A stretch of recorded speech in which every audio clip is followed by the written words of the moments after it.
What's going on, everybody? My name is Trey Divorce, and it's the Infinity World Show.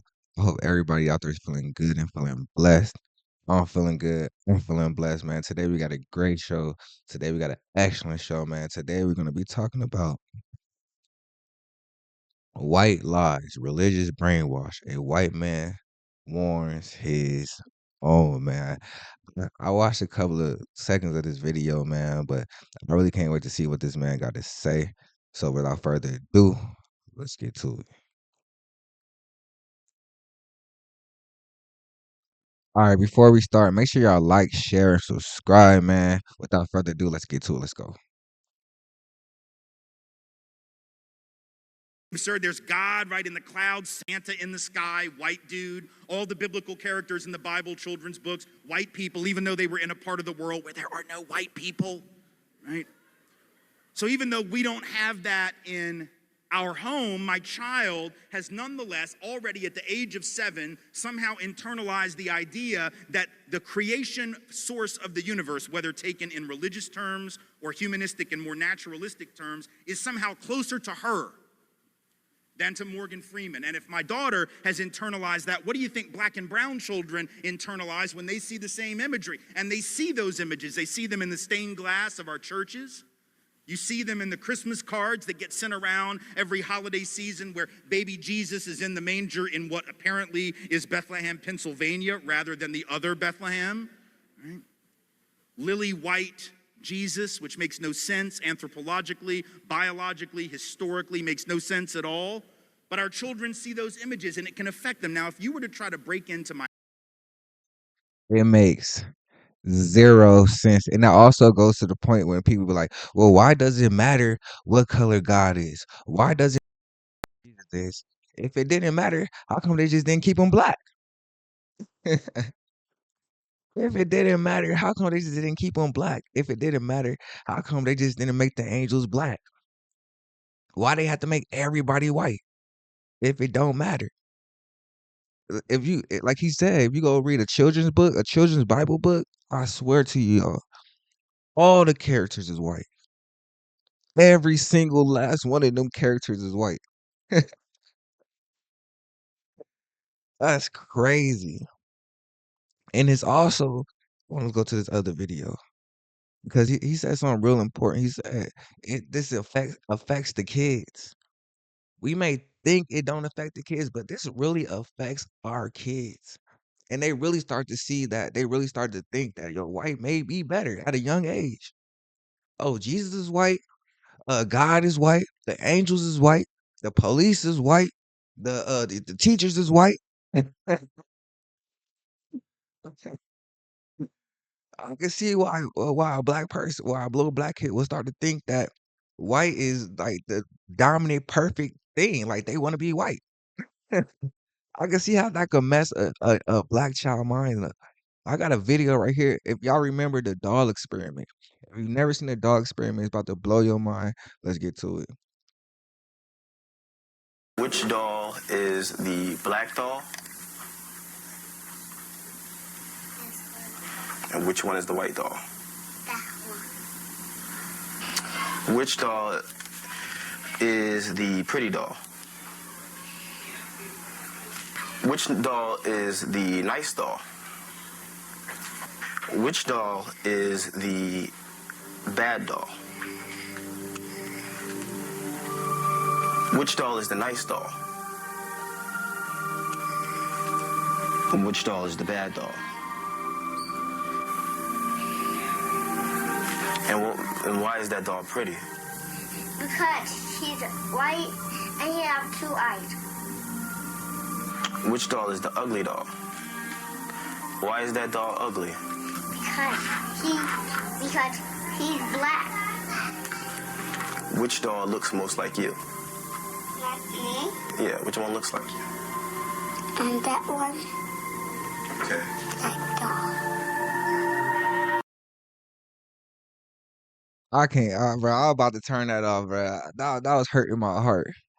That was hurting my heart. But our kids, these type of Americans are things. looking for leadership Oh, no, my to bad. resist Trump's assault. But y'all see how our kids can internalize these type of stuff, man. We gotta tell our kids the truth. We gotta tell our kids that God, Jesus is black, so so they can have some type of, you know, they can have some type of like believe in themselves. They can have some type of man. What's the word I'm looking for? What's the word I'm looking for? Uh, what's the word? I'm confidence. They can have some type of confidence. Like dog. Let's keep it going though. My house and hurt my children, I would kill you. Americans are looking for leadership to Hold resist on, Trump's I ain't assault on our doing no climate. YouTube. Let's go. Let's see. Without hesitation. I don't even have a gun, but I would find something and I would throw it at you and you would die. Like, it's just that simple. I would make sure that you died, right? If you were to try to hurt my kids. I'm not saying that because I'm a badass. I'm just saying, like, I'm just letting you know, like, don't mess with my children. But the problem, right? The problem is that there is something coming into that house. And it is hurting my children, and it's hurting all of our children, and it's hurting us, and I didn't even know it was there. See, the doors are locked at night, the windows are shut, the alarm is on, and whatever this thing is doesn't know the code, but the dirty little secret is it doesn't need to. It weasels its way into our children's brains and affects them. That's how I know that we've all ingested this poison, and we better own that if we're gonna have an honest dialogue. It's not about feeling guilty about it. In fact, that's the beauty of it, right? If we've all been subjected to it, there's no reason to feel guilty, because we could not have helped but ingest it. The question is, what do we do now? No, it's crazy. It's crazy. I was just thinking about this as I'm hearing them talk. Like I know somebody, right? And they always like niggas. I want to live around white folks. White folks is good. White folks is clean. White folks is this. I don't want no niggas. I don't want to live around no niggas. I don't want to live around no black folks. I don't want to like she be going in. I hate black. I hate niggas. Just hearing him talk and hearing him say like how, like it's all of it steeps into our mind. All of us, we all are infected with the poison. Like all of us, man, white, black, brown, Asian. You feel me? We all infected with this racism poison, man. And just hearing him talk, I keep getting reminded how like the homegirl just be like, yo. Jesus, not Jesus, but black people ain't this, black people ain't that, white people is good, white people treat you right, white people this, white people that. Like she talk about white people like they the best thing on earth. It's really embarrassing. It's really embarrassing, man. But let's keep it going. How do we take responsibility, which is not the same as guilt? Responsibility is what you take because of the kind of person you are. Guilt is what you feel for the stuff you've actually done. Those are two different things. We take responsibility for things even when we're not to blame for them. So that's the first piece. The second piece, the systemic piece, right? Our inability or our lack of willingness to admit that there's also a systemic element to racism, that it's not just about personal prejudice. If it were, it'd be so much easier, right? Because we could just educate people out of their biases, right? And we could somehow undo their personal stuff and everything would be fine. But there's a bigger problem, and it's systemic. It's the way that policies and practices and everyday procedures reinforce inequality between different racial groups, even if there's no overt bigotry in the room. What do I mean by that? Let me tell you a story to make that point. And it's a story about my own life. I am from the South. I grew up in Nashville, Tennessee. I've lived in the South all my life, 10 years in New Orleans, the rest of it in Nashville. 5 months in Houston, but we don't talk about that. No offense to Houston, I'm just saying, like there are reasons and we will not discuss them. So growing up in Nashville, I went to school in public schools at a time when they had really just become truly integrated. That may seem sort of hard to believe because theoretically, right, the Supreme Court outlawed segregation back in 1954, but as was the case in Nashville, so too was it the case all throughout the South, that very few school systems actually moved toward real desegregation for about 20 years. So it was 1974, the year that I started first grade, that the school system in Nashville was actually truly integrated all the way down to the first grade level. And so by 1979-80, my fifth grade year, right? There were a lot of teachers in that system that had been in there for a really long time. Like they had been teaching since the days of segregation, and they were the kind of people that really preferred the days of segregation, right? So they didn't like having to teach black kids now, but what they really didn't like was having to teach white kids who hung out with black kids. Hold on. Before he go in, 1999, Phoenix, Arizona. Miss Hartnell. What was her name? Never forget it. I was one of them black kids, you feel? I was happy to go to school. This is around the time I started hating school. I was happy to go to school, you feel me? Go to school all the time. I was a little kid. I sat in the front of the class, want to learn. He was eager to learn. For one of the first, I think it was like the first week of school, right? Cartwright Elementary. You feel me? First week of school. I go sit. Teacher was like, everybody pick their desk. Everybody pick their desk, go sit there. You feel me? You know, I wanted to go sit out the I wanted to learn, you feel me? I wanted to see and hear. You feel me? I wanted to learn. I was ready to learn. Next thing I know, the teacher was like, you go sit in the back and brought a little white boy up to the front and set him up in the front. And I said, I was so hot. I was so hot. You feel me? But that's around the time that's when I started hating school. I ain't gonna lie to y'all. I started wanting to go. I was like, oh, niggas getting treated like this. Then on top of that, I used to get in trouble with her. Oh, she used to pick on me all the time. I remember it was the 90s. I forgot what type of computers we had, class computers we had in the 90s, right? But we had like a little computer room, right? And I rarely got to be on the computer. I was always in trouble. But all the little white kids, little Mexican kids, you feel me? They always got to be on the computer all the time. They got so bad, I had to tell my mom and dad, like, yo, this teacher racist. She sat me in the back of the class. My mom and dad had to come up. We had to like a whole big thing.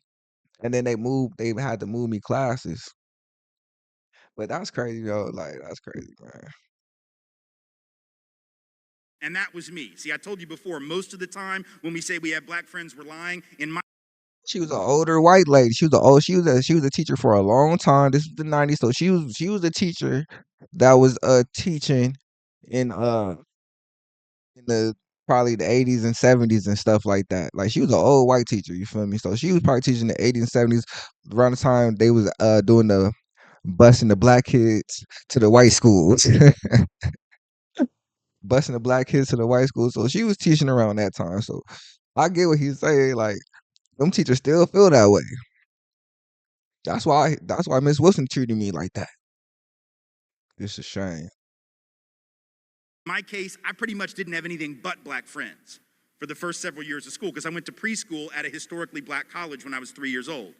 Tennessee State University early childhood ed program. So most of my peers were black kids.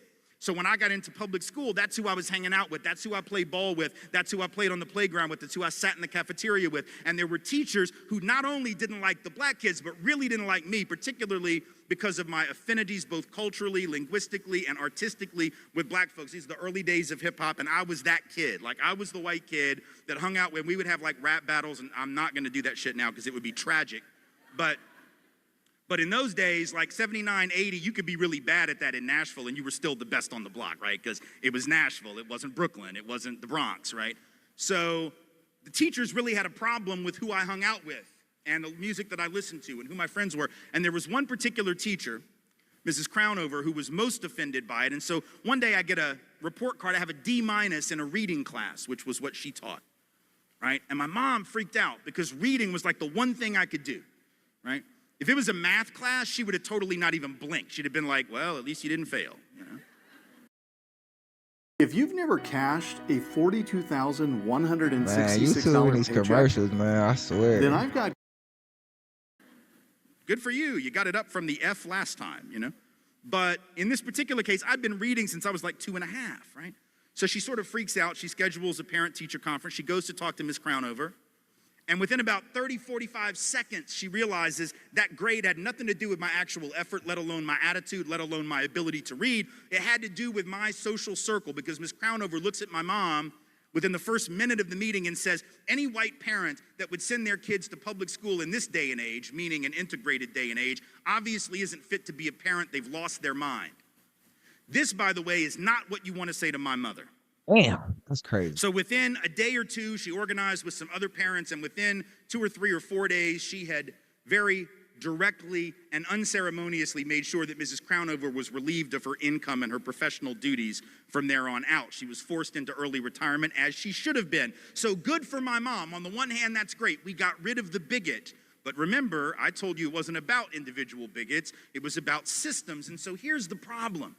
Even as my mother took action, as she should have, to remove this racist from the classroom where she had no business teaching, right?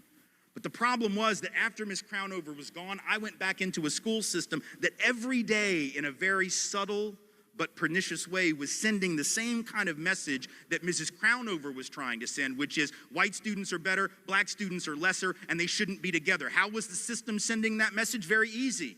By putting almost all the white kids in the honors and the advanced level classes, no matter what kind of students we were. I was a lousy student. I wasn't a good student till like last week. I literally got my shit together like Tuesday of last week, right? I wasn't a good student, but I was always in the honors track. And the black kids, no matter how bright they were almost always in the standard or the remedial level track and never moved up no matter how well they did. So the system was sending a message by dividing us and saying that it Oh my mama. Oh my mama. Bro, 8th grade year. Cimarron Springs. Oh my, what's her name? I think her name was Miss Bootman. Miss Bootman. I swear I remember all the race stuff that happened. Miss Bootman. Nigga, I put down everything I love, bro. She separated the class from one side to the other side. Nigga, when I tell you all the white kids was on one side of the classroom,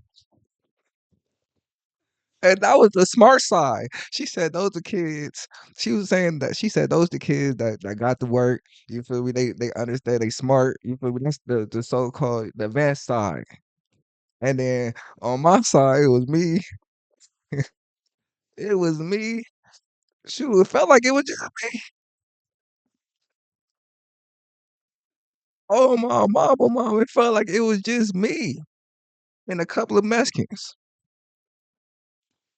But on the advanced side, all white kids. Shout out to Miss Bootman, whatever her name is. She had me hot. She had me so hot. She told me, she said, I remember she told me straight up, she was like, she looked me straight in my eyes and said, I'ma make sure, I'ma make sure. I know a couple of basketball coaches around Arizona, and I'ma make sure you don't get on no team. She was a hater for real. She really hated me for real, for real. it was division based on ability, but it wasn't. They were sending the message that Crownover was sending. They didn't even need her there to send it, you see. And my mother never saw that. And I never saw that. It went right over our heads. And that's not just a 1979 story. That continues to happen today. Right now in this country, students of color are half as likely to be placed in advanced placement and honors classes compared to white students. Students of color are half as likely to be taught by the most experienced teachers. White students twice as likely to have the most experienced teachers, right? Black and Latino students 2, 3, even 4 times more likely to be suspended or expelled, even though they do not break the rules more often than white students. That's the belief, but it's not true. There have been 14 different studies. They all find the same thing, that the rates of serious school rule infractions are virtually identical across racial lines. People bringing drugs to campus, equally across racial lines. People bringing weapons to campus, actually white men more likely to bring guns and knives to campus in K-12 schools than black men or Latino men. That's a Contrary fact. to popular belief, but that's what the Centers for Disease Control research says. But who is it that's getting caught? It's black kids and Latino kids. They're the ones getting searched. They're the ones getting detected. They're the ones getting suspended and often prosecuted. Whereas white students are doing the same thing, doing drugs just as much, bringing weapons just as often, if not more so, and escaping notice. So that's still happening. That's a system, and it doesn't require one overt racist in the classroom for that to continue, right? And you know it's crazy as black parents, right? It's crazy to think that we every day we send our kids into these type of environments. They feel like every day we send our kids behind enemy lines, just praying to God, hoping, nothing happens to them. Like we really depend on our oppressors so much, even down to our education. Even so much we know for a fact that there's bias and racism in our schools, but we still decide to send our kids there.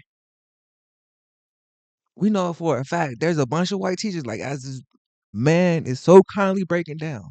There's a bunch of teachers that don't like our kids just off the fact that they are black, but we still send our kids behind enemy lines to these schools. And then we just praying and hoping to God, nothing happens to them. Instead of, homeschooling or starting our own. We might as well if we going through if why would we put our kids through all of this? We might as well start our own. Kids getting suspended, always in trouble. Even when our kids is on honor roll and doing right, they never get acknowledged and noticed. Why won't we just create our own? Why is that so hard for us to create our own? Do we really want to do we want to be a part of this society so bad? Do we want to be a part of this white culture so bad that we will even sacrifice our kids instead of creating our own? I don't know. That's something to think about, man. Let's get.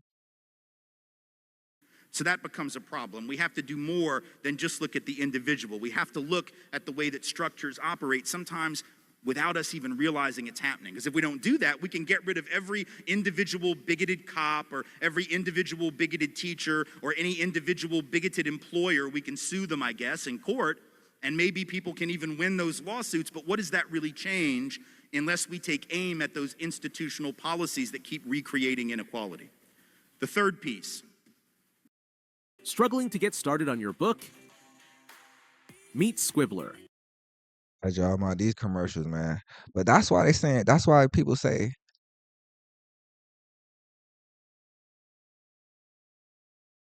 we're not over nothing. We what institutions we got? What power do we got? Like what type of power do we got to enforce racism? We have no power at all. Like that's why a lot of black people say black people can't be racist. You gotta have power to be racist, I feel like. To me. Let's keep it going. The present, how the past and the present mix. We really don't like this.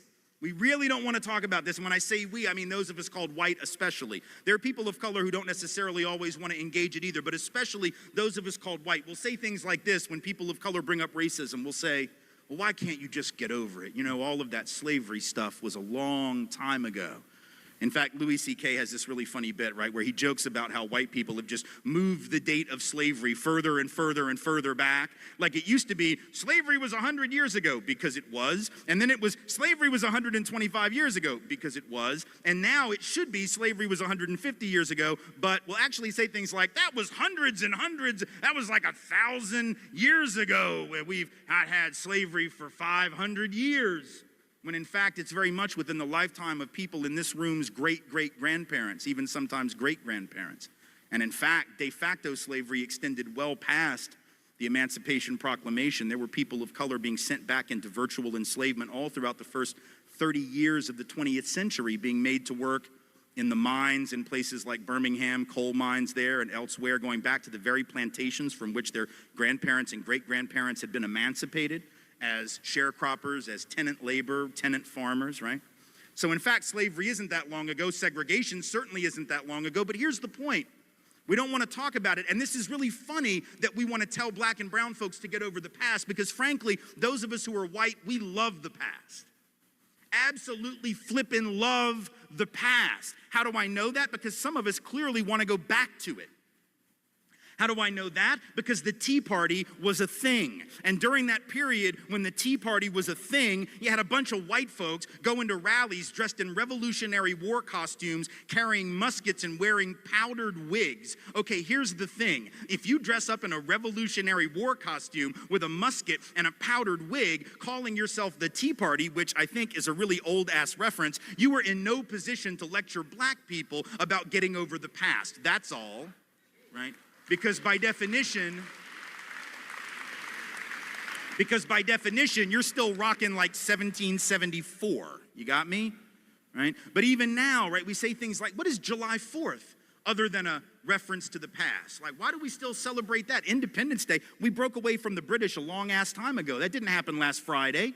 So why do we still set off fireworks every July 4th, right? I dare you to go up next Independence Day to like the most patriotic guy on the route, you know, with the red, white, and blue wardrobe, because that's an awesome wardrobe palette.